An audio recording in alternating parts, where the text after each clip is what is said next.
Here we are. This is Wednesday afternoon. This is our home buyer seminar. We get together every week. I'm Bill Gross, along with my good friend and colleague, Patricia Castillo. Alicia Castillo. I'll translate that in English for the gringo. That's Patricia Castillo. And our other good friend, lender, Gustavo Segura. Gustavo Segura, or Gustavo Segura. Sugar, I guess, if you're a gringo pronunciation. Yes. And we get together every Wednesday at 5 o'clock and have some fun and talk about all things real estate, particularly buying houses and the crazy times that we're in, the crazy market, and what's going on. So what's going on? How about the market? The Fed today makes a big change and really doesn't change rates at all, does it?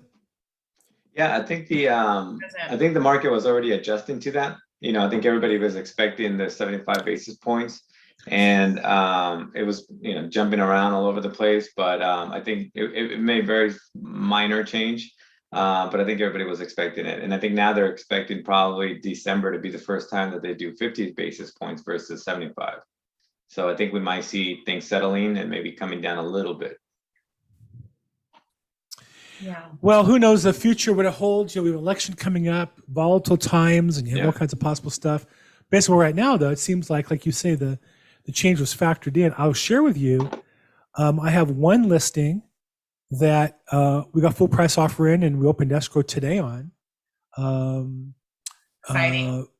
Yeah, maybe a lower price downtown LA condo, not high end. And then another, I'd say at the lower end, not low, but lower end to middle condo in Long Beach. We're writing off for full price, having been accepted. We're running through competition. So despite the rates and all that, and despite all the talk about the housing crisis, there's still people who want to buy real estate and willing to pay, I think, the same price as 3 and 6 months ago. Yeah? Absolutely. And I think it's just, the media is always reporting all the negativity, because unless they say the housing market is crashing, then people are going to keep changing channels. Right. So it's really about what you can afford, and if it's, a good time for you to buy right now. And I just, congratulations on your, I know you just recently took a listing as well, Bill. I had 2 closings last week, and one in Downey and one is in Azusa. And that just goes to show that the market is still very busy, very active for the fourth quarter. And this is a time where you can really negotiate on a property and get into a property even before the holidays this year. So that's really what we're working on here, is helping people get into a property. Yeah, I think, it's funny how the news may be negative, but when you break down the numbers, and we've talked about this before, how while the numbers are down in terms of sales, perhaps 30% in some markets, in our market included, the prices are up over last year by 15%. But it's still, at the end of the day, the people who are deciding to pay the price, same as a year ago. And while it's true with the higher rates, the people paying much more monthly, as a result, there's still plenty of people, apparently, more people want to buy than, or at least as many people want to buy as sell. It seems to be active. And I don't think that's the reality. Now, in some markets, that's not true. But that's certainly true where we are, right? Right. Absolutely. Doesn't matter what somebody says. And I posted on my YouTube video, and I had somebody say, "Oh, the inventory is, is exploding and the market's crashing." And I said, "Well, not nationally, it's not. I look at the data every month, every week. Inventory is about the same and dropping nationally. Locally in California, in Southern California, inventory is about the same or dropping. It's not going up that much." Mm-hmm. So, yeah, I mean, somebody asked me, are we going to get hit with a lot of foreclosures?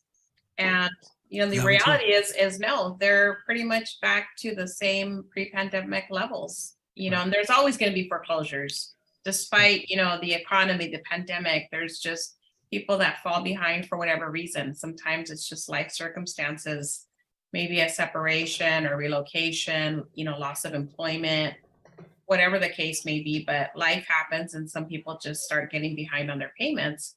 So we always have a certain amount of foreclosures. just normally across the board. And we're pretty much back at the pre-pandemic levels. Definitely. Yeah. Yeah, and that's part of that is from a lending perspective, we're qualifying individuals best and better than 2008, when there were a lot of people there that shouldn't have loans. So I think that's the recent memory everybody has.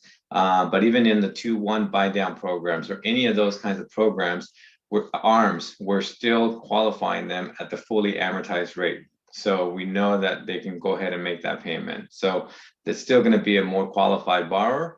And that's what we're seeing now. That's why I think the market is staying strong, and those foreclosures are not coming out there because they're still strong individuals. Yeah, I think you're right.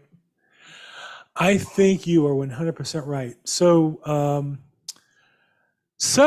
where does that leave us? What do we do? What's the story? What's the strategy? I'll share with you. I have a client who I didn't know they're looking to buy a property, and calls me and tells me they are, of course. And what's the hang up? Because in a market like this, if you find the property you want, the price you want to make it, it's like a race to get under contract. Mm-hmm. What don't they have? The lender's not put together. And I tried to recommend, no, they know somebody. Here's a day has gone by now. And I'm thinking, it's just not good. Nothing's good happens till you write the offer. There's nothing. Right. Yeah. You have to act quickly, even in this market, because other people are seeing the opportunity. So even though the property's been on the market maybe 30 days, 60 days, that really doesn't mean that there isn't another buyer that's looking at the same property and they're rushing in to get an offer. So that's speed to market, but also speed to the activity that you're in. If you're looking to write an offer on a property, you better have your ducks in a row and have your pre-approval ready to go. Why not? Why would you find, with all the work to find the property, why would you sit around for a day or two and get your paperwork done? Yeah. Just to let somebody else step in and snag the property. Yeah, no, that's right. And I was just sharing with Patricia today that I was talking to another agent, and basically their deal was falling out of escrow today. They were supposed to be closing, and she was just kind of sharing with me what happened and seeing if I can help them in any way. And it's one of those things where we go back to the conversations that we had previous weeks, where it starts out very early in the process, what you're qualified for, working with your lender, being able to identify that you are qualified for a certain loan amount, and then you don't have these issues later on because now they weren't qualified. They were above the DTI ratios that the loan officer had put them in for. So they went into escrow, and then once the underwriter went in there and verified all the numbers, they're actually above the debt to income ratios. So, very important to start early on, get your ducks in a row, and be able to know that when you find that house, you have that confidence to go ahead and put that offer right away. Right. And in talking about that, Gustavo, we were also talking about, I think it would be a good idea just to run down the documents that are needed for the qualification. I know that we've mentioned it before, but people always ask the same question because they might think that the policy has changed over time, but I think it's pretty basic as far as what's needed. And this is usually something that's within your reach and it's easy to get. Yeah, it is. And it's very important, just like that deal, right? That was just falling through because their debt to income was higher. You want to make sure that you get that qualification going. And in order to get that, if we're going to take a look at your income. Now, we always look at gross. I always get this question when I talk to borrowers. I said, how much do you make? They always give me the net. And I start out with saying, well, for loan purposes, we start out with their gross income. That's what we use in order to qualify. And exactly. And then from there is your two most recent check stubs, right? We want to make sure that one, you're employed, which is why it's a recent check stub. And then we're going to be able to check with, hourly rates, how many hours you're working, or if it's salary, we're going to be able to see that as well. And then of course, W-2s, the last 2 years, that's going to help us see the historical aspect of it, right? We need a 2-year work history so that W-2 will help see if it's a growing income or if maybe there's a decline, and why that may be. And then from there, it's the bank statements, either 1 or 2 months. That allows us to see that we have the assets needed for the down payment and for the closing costs. So that right there allows us as a lender to be able to take a look at the numbers and say, okay, now let's take a look at your liability. Here's your income, your gross income. Let's take a look at your liability. That's where I do that soft pull where it doesn't hurt their credit score. It doesn't drop them down by 5 points or anything. And then I'm able to see the liabilities to the income. And a lot of people will say, well, hey, I get a bonus. Oh, I get overtime, count that in. So with those numbers, we have to make sure that it is consistent, meaning year over year. You got a $10,000 bonus last year and this year is the same. Great. Now we have a history. If it was just 2 years ago and 2 years is 5,000 and this year is 5,000, the lender is not going to feel comfortable, counting that as income. So, whenever you have overtime and bonus, talk to your loan officer and we'll walk you through that process. Yeah, absolutely. Bill, you were in financing before, so has any of this documentation changed since Nothing you has started your changed. financing career? All the same documents, right? Nothing really has Exactly. changed. It's amazing in all these years. And it's funny, the same thing that made real estate agent, mortgage agents successful when I started in the business in 1986, it was get all the documentation up front. Mhm. And here we are in 2022 with all the technology we have and all the things we have. At the end of the day, what makes a difference is getting all the documents up front. There's no other shortcut. There's no other. You still got to get the documents you need to get. Yeah, definitely. And I was going to say too, for those that are getting what is non-taxable income, right? So you're getting a Social Security payment, you get an alimony, you get child support. We can gross that up. So depending on the loan program, FHA or conventional, we can gross that up 15 or 25%. So, that's where talking to a loan officer, being able to discover what kind of income you're getting monthly. And then we can see whether we can go an extra $200, $400 into your monthly income.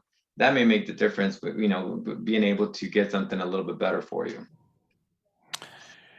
Yeah, it's the paycheck you have. If you look at your paycheck, you'll see my name on your paycheck. There's the net, the lower number we don't like, and there's the gross number, the bigger number that we like. That's my name. So yeah, on your paycheck. Yeah. Yeah, I think one of the other, common questions that come up are paying off my accounts. Should I pay off all my credit cards right now? Should I start closing my accounts?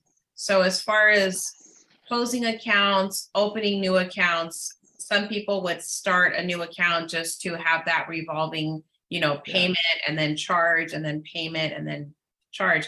But what is the actual activity that happens with the FICO score when there's credit closures or new accounts that are being opened? It's almost like it's too much at one time and it can actually hurt your credit rather than help.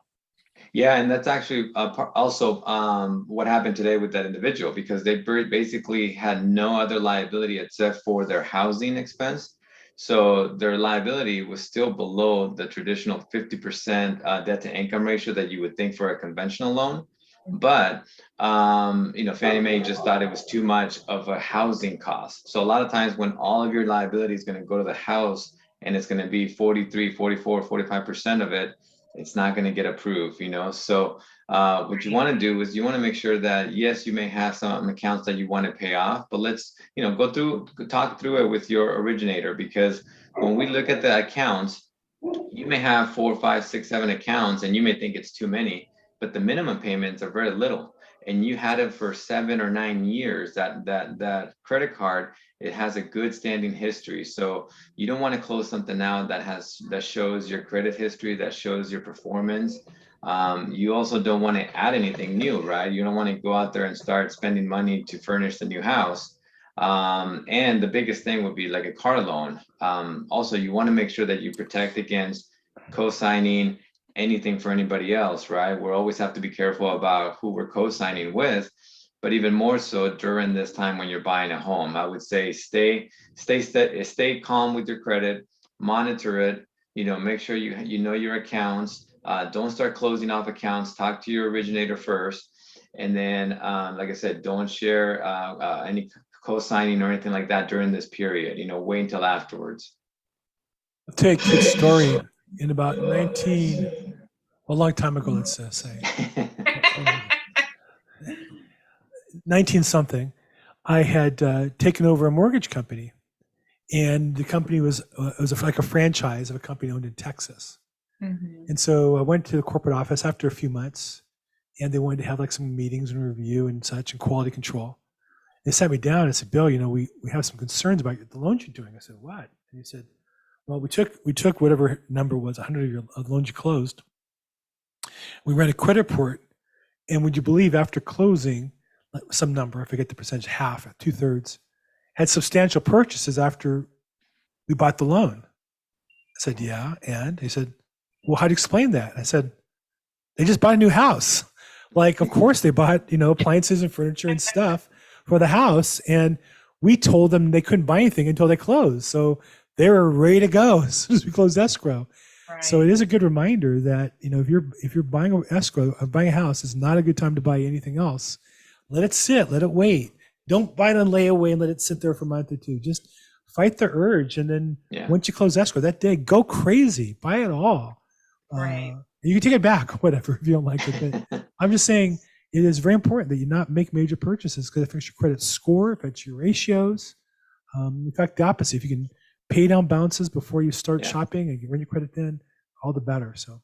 Exactly. Yeah. You want to keep those balances, you don't want to have 80% of your credit being used up, in those balances. So there's definitely an equation where you like to keep it low, below 50%, even below 30%. But again, we know life is expensive and we know things are going on. So that's why talk to your originator. We're able to see that. We're able to run what if scenarios.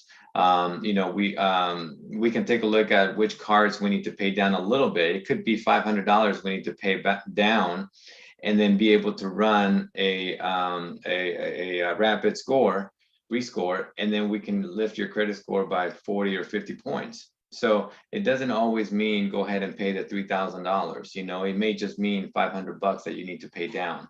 So when you're working with the loan originator, make sure that you're getting these details, because there's definitely a roadmap that we can follow to help out without, and minimize the out-of-pocket expense. Right. Sometimes just spending a little too much on the credit cards can reverse the pre-approval, and also, opening up or changing the numbers in any way can also hurt. So talk to your realtor or lender. Yes, definitely. Our favorites. People are responsible for getting the job done. I think that's part of it also. We're responsible to get this job done for you guys, to help you get it done. But how can we because nowadays there's so much information out there, like, whether it's the media or just a lot of neighbors, and just a lot of social media. And I think people may get confused and say, well, why is my loan not getting approved if it's 45% debt to income ratio and it's supposed to be 50, the max? Well, there's a lot of, gray area, and it depends on your credit profile, and it depends on a lot of other things, so there's definitely communication that needs to happen in order to make sure that you're getting the best opportunity to buy that home. Yep. Yeah, and also the 3 bureaus, they have different scores. So Experian, TransUnion, and Equifax, they will all pull your credit, but then at the end of the day, they have a different score. So all 3 are usually looking at when you're as a lender, you're looking at the middle score when you're looking at all 3 final scores. Correct. Yeah, we'll take a look at all that, and we'll take a look at 3. And they all have a different way of they report the credit. The creditors will report back to the agencies once a month or twice a month. So we can catch someone pull their credit in the beginning of the month, and then maybe by the end of the month they got a 5-point or 10-point lift. So that's why we use the middle score, being able to take all 3 of them and just being able to say, this is like an average.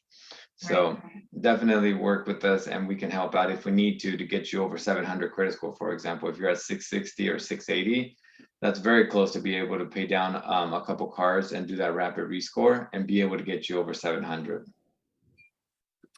Okay, well, good. Very good information. Okay, so here we are, and what do you think is going to happen with the holiday period? How is that going to change things, you think, going forward? I think it's been a pretty busy 4th quarter. I still have clients that are looking to sell their property this year, and also for tax reasons, close on a property this year. So I think it's, as far as the interest rates, I'm not even really hearing that much anymore about any concern about the interest rates. It's just looking at, what people can afford right now, because in a couple of years, they're going to be able to refinance and get out of that rate. So I see a lot of activity right now and a lot of interest in buying. Our open houses have been really busy.